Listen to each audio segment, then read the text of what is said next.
সবচেয়ে গোপন পারমাণবিক ও মহাকাশ গবেষণার সাথে যুক্ত 10 থেকে 12 জন বিজ্ঞানী একে একে হয় মারা যাচ্ছেন, নয়তো রহস্যজনকভাবে নিখোঁজ হয়ে যাচ্ছেন। এদের প্রত্যেকে ছিল মার্কিন যুক্তরাষ্ট্রের সর্বোচ্চ গোপনীয় তথ্য ভাণ্ডারে প্রবেশাধিকার। কেউ পরমাণু অস্ত্রের নকশা জানতেন, কেউ মহাকাশ থেকে গোয়েন্দাগিরির রহস্য বুকে বহন করতেন। আর এখন তারা একে একে বাড়ি থেকে বেরিয়ে যাচ্ছেন, ফোন, মানিব্যাগ, চাবি সব ফেলে রেখে। কেউ ফিরছেন না।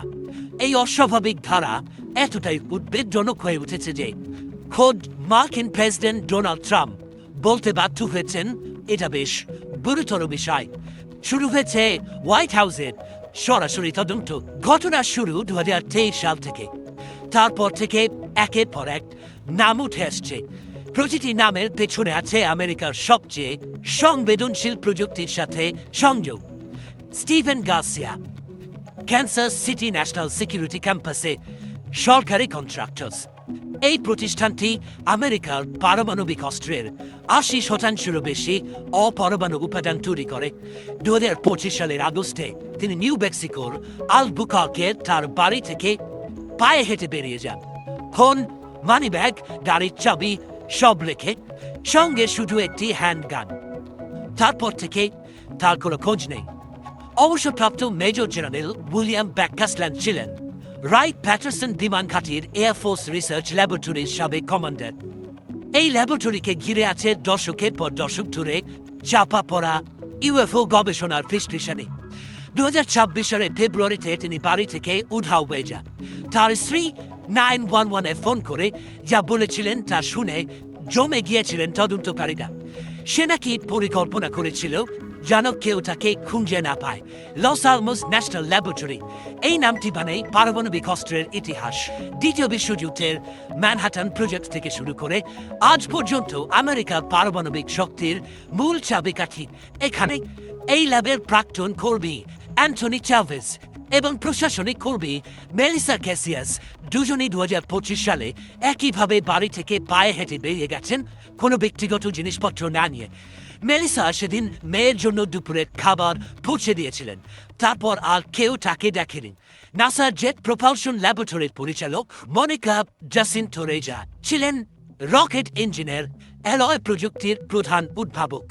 2025 সালের জুনে ক্যালিফোর্নিয়ার অ্যাঞ্জেলেস ন্যাশনাল ফরেস্টে হাইকিং করতে গিয়ে তিনি হাওয়া হয়ে যান। বিশাল তল্লাশি অভিযান চালানো হয়েছে, কিন্তু কোনো হদিস নেই। নিখোঁজ হওয়া তো আছেই, মৃত্যুর ঘটনাগুলো আরও শিউরে ওঠার মতো।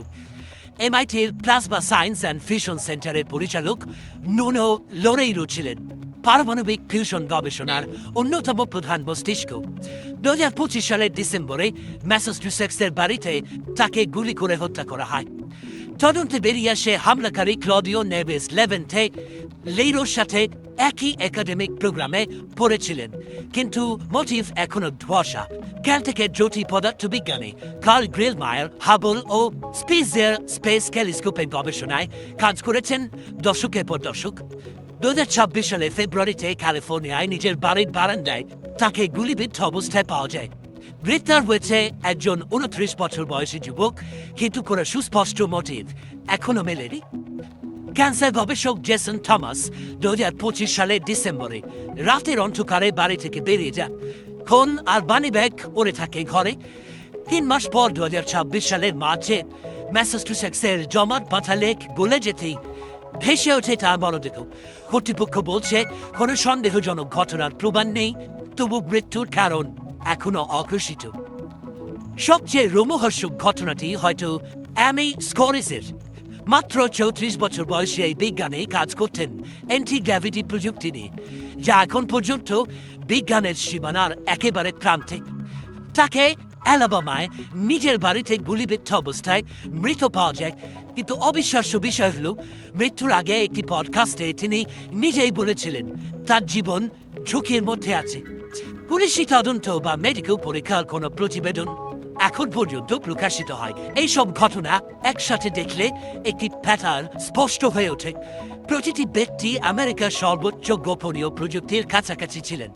পরমাণু অস্ত্র, ফিউশন শক্তি, মহাকাশ গবেষণা, রকেট প্রযুক্তি, এই বৃত্তের বাইরের কেউ নন কেরা। FBI এর সাবেক সহকারী পরিচালক ক্রিস সুয়েকার ইতিমধ্যে বলেছেন সব কঠিন সন্দেহজনক। এরা এমন বিজ্ঞানী যারা গুরুত্বপূর্ণ প্রযুক্তি নিয়ে কাজ করেছেন। এই রহস্যময় ঘটনা প্রবাহ ঘিরে এখন তিনটি প্রধান তত্ত্ব ঘুরছে বিশেষজ্ঞ মহলে। প্রথমত, বিদেশি গুপ্তচর বৃত্তি।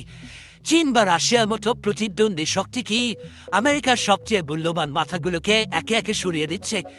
দ্বিতীয়ত, গোপন সরকারি কর্মসূচির তথ্য লিকের ভয়।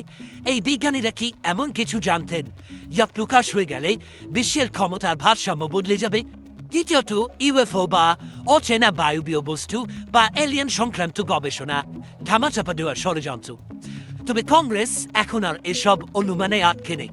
একাধিক আইন প্রণেতা ইতিমধ্যে এই বিষয়ে আনুষ্ঠানিক তদন্তের দাবি তুলেছেন। তাদের যুক্তি সরল, এত উচ্চপদস্থ এত গোপনীয় তথ্যের অধিকারী মানুষ যদি একের পর এক এভাবে মারা যান বা উবে যান, তবে এটি নিছক কাকতালীয় হওয়া সম্ভব নয়। প্রেসিডেন্ট ট্রাম্প এ বিষয়ে সাংবাদিকদের সাথে কথা বলতে গিয়ে বলেছেন তিনি সেদিনই এ নিয়ে একটি বৈঠক থেকে বেরিয়ে এসেছেন। তিনি আরো বলেন, আমি আশা করি এটা অন্য সব সাধারণ ঘটনার মতোই হবে, কিন্তু আমরা দ্রুতই জানব। ট্রাম্পের এই বক্তব্য আসলে ওয়াশিংটনের অস্বস্তির বহিঃপ্রকাশ, কারণ এতদিন এই ঘটনাগুলো সোশ্যাল মিডিয়ার গুজব আর ষড়যন্ত্র তাত্ত্বিকদের আলোচনায় সীমাবদ্ধ ছিল। এখন হোয়াইট হাউস আনুষ্ঠানিকভাবে বলছে বিষয়টি তদন্ত করা হবে। এটি একটি বড় মোড়। আমেরিকার জন্য এই মুহূর্তটি অস্বস্তিকর, কারণ একাধিক বিশ্বের সবচেয়ে শক্তিশালী গোয়েন্দা সংস্থাগুলো দেশের ভিতরে এই মৃত্যুগুলো রুখতে পারছে না, বা পারলেও প্রকাশ্যে কিছু বলছে না।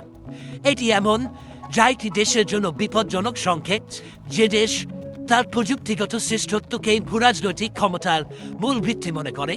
যদি সত্যিই বিদেশি কোনো শক্তির হাত এতে থেকে থাকে, তাহলে প্রশ্ন ওঠে আমেরিকার সবচেয়ে গোপন বৃত্তে তারা কতটা গভীরে ঢুকে পড়েছে। আর যদি এটা ভেতরে কোনো ষড়যন্ত্র হয়, তাহলে প্রশ্ন আরো ভয়ঙ্কর। রাষ্ট্রযন্ত্রের কোনো অংশ কি নিজের বিজ্ঞানীদের নীরবে সরিয়ে দিচ্ছে? এই রহস্যের উত্তর এখনো অজানা। এটা একটা সত্য পরিষ্কার, আমেরিকার পারমাণবিক ও মহাকাশ গবেষণার অন্ধকার কক্ষগুলোতে এমন কিছু ঘটছে যা হোয়াইট হাউসকেও চিন্তিত করে ফেলেছে। বিজ্ঞানীরা হারিয়ে যাচ্ছেন, মারা যাচ্ছেন, আর প্রতিটি নিখোঁজ বিজ্ঞানের সাথে হারিয়ে যাচ্ছে এমন জ্ঞান যা একটি দেশের শক্তির মেরুদণ্ড।